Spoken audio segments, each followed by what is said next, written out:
Hello बच्चों, let's read the question. तो question के दो पार्ट्स हैं, पहला पार्ट और द सेकंड पार्ट। पहला पार्ट है कि distinguish among the true solution, suspension, colloid in a tabular form under the following headings: stability, filterability, type of mixture.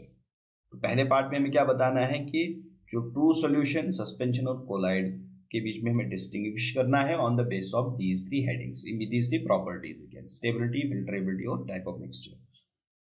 Then question के दूसरे पार्ट में पूछा गया है कि give expression for the concentration of a solution, how will you prepare a 10% solution of glucose by mass in water. हमें concentration of solution का expression बताना है और 10% सॉल्यूशन हम ग्लूकोज का वाटर में किस तरीके से बनाएंगे वो भी बताना है। सो इस की कॉन्सेप्ट हम यहाँ पे देखेंगे। Let's see the key concept. तो the key concept here is कि जो जो जो मिक्सचर्स होते हैं, basically we we we classify mixtures as homogeneous and heterogeneous.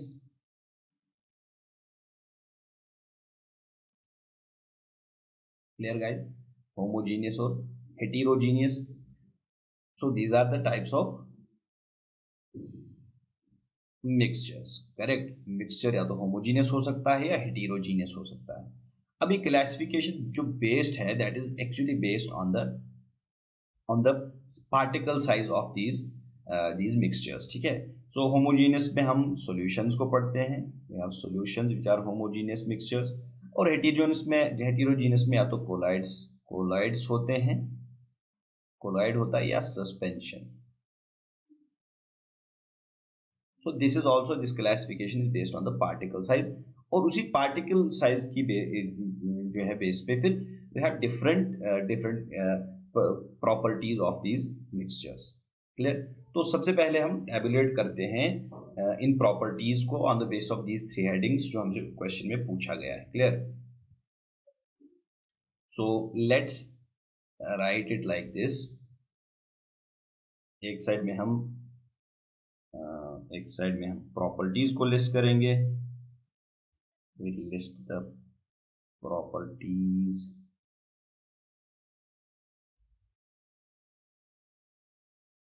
Property कौन सी है वो हम यहाँ पे डिस्कस करेंगे।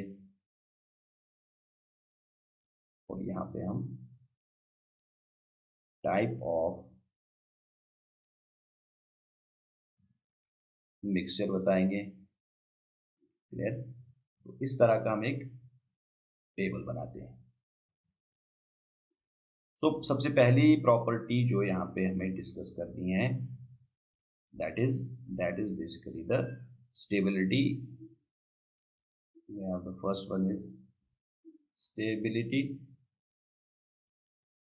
then we have second is filterability,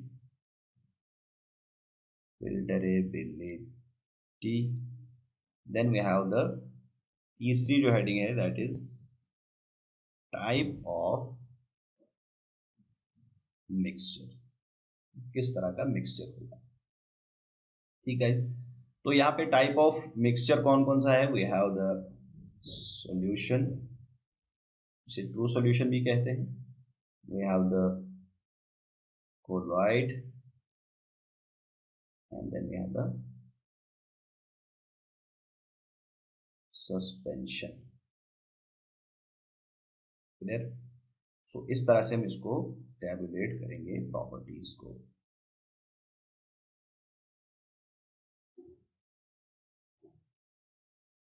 so let's make the distinguish of properties. जो तीन प्रॉपर्टीज के बारे में बताया गया उन्हें हम डिस्टिंग्विश करेंगे। तो गाइज, सबसे पहली प्रॉपर्टी जो स्टेबिलिटी की पूछी गई है कि स्टेबिलिटी आप बताइए कि सॉल्यूशंस की स्टेबिलिटी क्या होती है in comparison to colloid and suspension. तो स्टेबिलिटी की बात करें, जो ट्रू सॉल्यूशन होता है या सॉल्यूशन, जैसे हम ट्रू सॉल्यूशन भी कहते हैं, तो दे आर हाईली स्टेबल,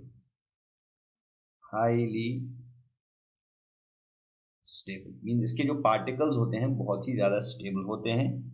और वो किसी भी कंडीशन में, हम किसी भी मेथड से हम उनके पार्टिकल्स को मींस वो सेटल नहीं होंगे eight the bottom of the container जिसमें वो सॉल्यूशन रखा जाए। किसी भी कंडीशन में हम उसको उसके पार्टिकल्स को सेटल नहीं कर सकते at the bottom. Okay, when we leave it undisturb, so they are highly stable in comparison to this. जो कोलाइड है इसके पार्टिकल्स भी स्टेबल होते हैं, बट दे कैन बी इसके पार्टिकल्स को सेपरेट किया जा सकता है on the base of force. Okay, mean वो सेटल डाउन हो सकते हैं when we apply the centrifugal force to it. Okay, तो कोलाइड्स अपने आप कभी भी वो भी सेटल, इसके पार्टिकल सेटल डाउन नहीं होंगे, लेकिन they can be you can say they can be settled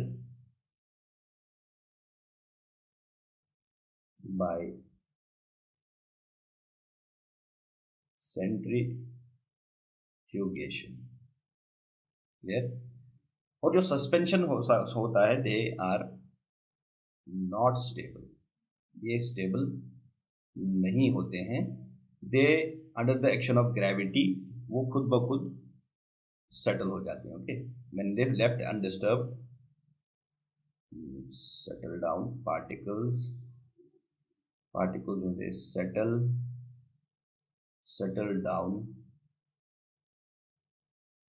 under gravity.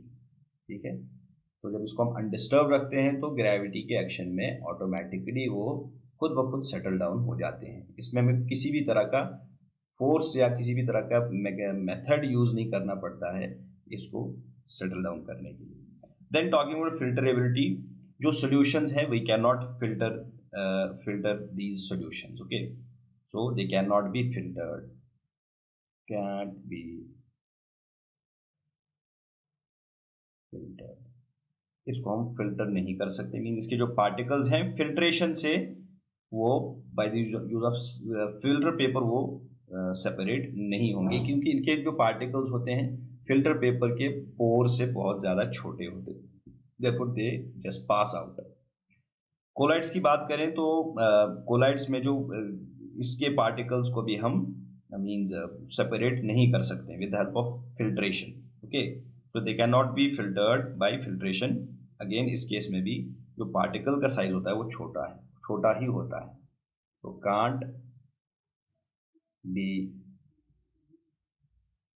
We can say can't be filtered, simply we can write can't be filtered. Okay, suspension जो है they can easily be filtered with the help of filter paper। okay, can easily be filtered। clear? then what type of mixture is this? जब हम true solution की बात करते हैं, सो this is a homogeneous mixture, this is homogeneous mixture. और collide की बात करें, कोलाइड जो होता है ये एक हेटेरोजीनियस मिक्सचर होता है। Okay, although they seem to be the homogeneous mixtures, but they are basically heterogeneous mixture। ठीक है, और सिमिलरली सस्पेंशन भी heterogeneous mixture होता है। Clear guys? So this is how we can tabulate these different properties में हम कैसे distinguish कर सकते हैं। तो नेक्स्ट पार्ट में हमसे पूछा गया है कि एक एक्सप्रेशन कंसंट्रेशन ऑफ सॉल्यूशन, इसकी हमें एक्सप्रेशन देनी है। मैथमेटिकली हम इसको कैसे, वो जो कंसंट्रेशन जैसे हमें पता है कंसंट्रेशन क्या होती है, this is the amount of solute that will be present in the solution. इसकी उसी को हम एक पर्टिकुलर सॉल्यूशन की कंसंट्रेशन क्या है। तो कंसंट्रेशन को एक्सप्रेस करने के लिए we have many different method. यहाँ पे हम कुछ उसमें से डिस्कस करेंगे। One is first one that will be discussing is mass by mass by mass percentage। ठीक है, तो एक एक्सप्रेशन तो ये होगा कि mass by mass percentage। तो इसमें हम क्या करेंगे, mass of will calculate the will write the mass of solute divided by mass of solution mass of solution multiplied by 100। तो यहाँ से हमें परसेंटेज मिलेगी, परसेंट मैस बाय मैस, एक पर्टिकुलर सोल्यूट का कितना परसेंटेज सोल्यूशन में प्रेजेंट है, सोल्यूट का सोल्यूशन। ओके, और दूसरा मेथड जो है that will be mass by volume, mass by volume percentage. तो ये किसके बराबर होगा, it will be equal to solute mass of solute and we'll compare it with mass volume of solution, compare it with volume of solution multiplied by 100। तो यहाँ से हमें क्या देगा, ये दिस इक्वल टू परसेंटेज, यहाँ भी हमें परसेंटेज मिलेगी। और तीसरा मेथड जो है that will be when will get the volume by volume percentage. तो यहाँ हम volume of solute divided by volume of solution multiplied by 100। तो यहाँ से हमें वॉल्यूम बाय वॉल्यूम परसेंटेज मिलेगी। तो this is the how we can express the concentration. अलग अलग तरह का सॉल्यूशन होगा तो अलग अलग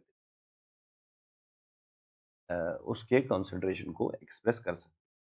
क्लियर भाई बच्चों? तो इस क्वेश्चन के नेक्स्ट पार्ट में हमसे पूछा गया है कि 10% solution of, we have to prepare, part ये है, वी हैव टू प्रिपेयर 10%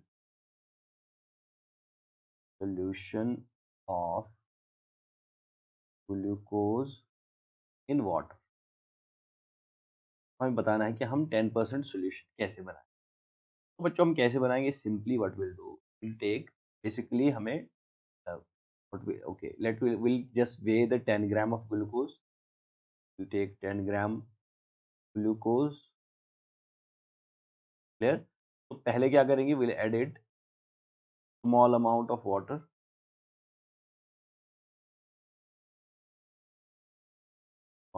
इसमें ऐड करेंगे। उससे क्या होगा, यहाँ ये पहले हम ग्लूकोज को डिजोल्व करेंगे। उसके बाद क्या करेंगे, जब ये डिजोल्व हो जाएगा then we'll take this in the volumetric flask, volumetric flask, और वहां पे हम 100 ml तक इसका वॉल्यूम बराबर करेंगे। ठीक है, तो will just put the water in the volumetric flask और अप टू 100 ml तक जब जब वो फिल हो जाए तो विल स्टॉप द फिलिंग। तो यहाँ पे हमें जो लास्ट में मिलेगा that will be the 10% 10% 10% sugar solute. Clear बच्चों? कैसे बनाया हमने, we took 10 gram of glucose and basically 90 gram of water में हमने उसको ऐड किया, उसमें हमने 90 ग्राम ऑफ वाटर ऐड किया। तो यहाँ से हमने कितना सोल्यूशन बनाया, 10% ऑफ सोल्यूशन।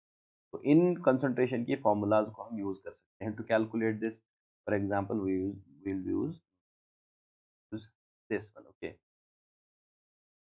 तो we have for example mass of the solute यहाँ पे कितना है, 10 gram out of the divided mass of solution. तो मास ऑफ सोल्यूशन भी 90, दैट इज द सॉल्वेंट का सोल्यूशन में वाटर लिया, उसका mass plus 10 gram of solvent, तो 10 ग्राम ऑफ सोल्यूट। तो both will add up and they will be 100 multiplied by 100।